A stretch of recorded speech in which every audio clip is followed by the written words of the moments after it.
How's it going, everybody? This is going to be a quick video update on some developments that have taken place in the state of California. And this is in regards to Gavin Newsom adjusting some of the state funding, and in doing so, allocating more money to the DOJ so that they can enforce specific gun laws that are in place in the state of California. So before we jump into the video, I would like to thank USCCA for supporting the channel. USCCA provides carry insurance for residents like me and you.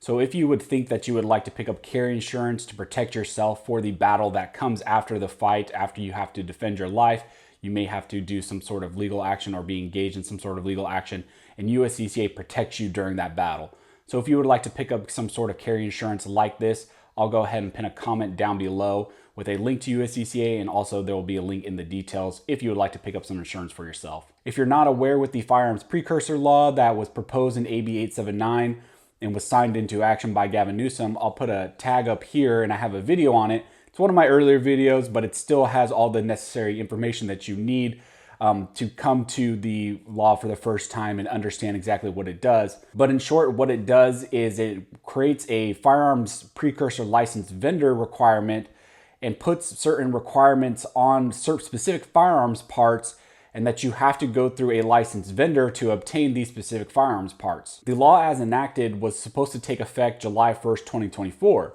But through this budget allocation that Gavin Newsom just did, there's more funding that is going to the DOJ for the regulation of these firearms precursor parts and to put into effect this program more efficiently and quicker. If you would like to look at the budget summary that has this language, I'll put a link down in the details. And if you're looking for the specific language, once you download the PDF, all this language is all actually on PDF page 97 and 98. Gavin Newsom in the state of California is going to allocate $5.9 million to the general fund of the DOJ for the 2020 to 2021 year, and $8.3 million to the 2021 and 2022 budget of the DOJ, specifically for the enforcement of AB 879 and the regulation of firearms precursor parts and the licensing of firearms precursor vendors, things like that.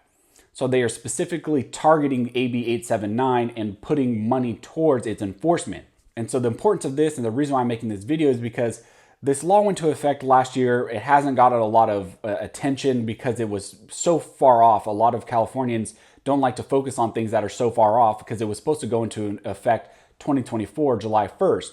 But because there has been more allocation of money towards the enforcement and the enactment of this specific regulatory scheme, they are pushing forward it 2 years. So I'm sure there are going to be legal challenges to AB 879, and probably even sooner now, because the regulatory scheme has been pushed forward 2 years. And so this is important not only for us normal residents to know that when exactly this is going to be implemented, but I've had a lot of licensed vendors and a lot of gun shops reach out to me and specifically about the AB 879, about the firearms precursor license vendor requirements. And so as it looks right now, since more money is being allocated towards this, your requirement to become a firearms license precursor vendor is going to be pushed forward 2 years. It is no longer going to be 2024, since the DOJ is now getting more money, which I don't know why they needed more money. They have tons of money, especially right now with all what's going on. But Gavin Newsom is giving them more money in the budget. They're now pushing forward the license requirements. So if you're a vendor out there, if you're an FFL, something like that, and you sell these specific firearms parts, your requirement to become a licensed vendor is going to be pushed forward 2 years. So that's just a quick summary of one of the things that has happened in this budgetary summary.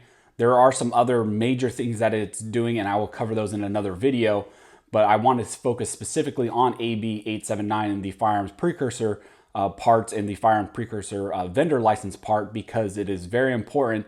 And also the allocation of money in this specific situation is pushing forward the regulatory requirements and the regulatory timeline. If you like this video and you'd like to support the channel, the best way to do that is to join the Patreon, and I'll put a link down to the Patreon in the details. Another way you can support the channel is using the various affiliate links also found in the details section. So as always, thanks you guys for watching. Don't forget to like and subscribe.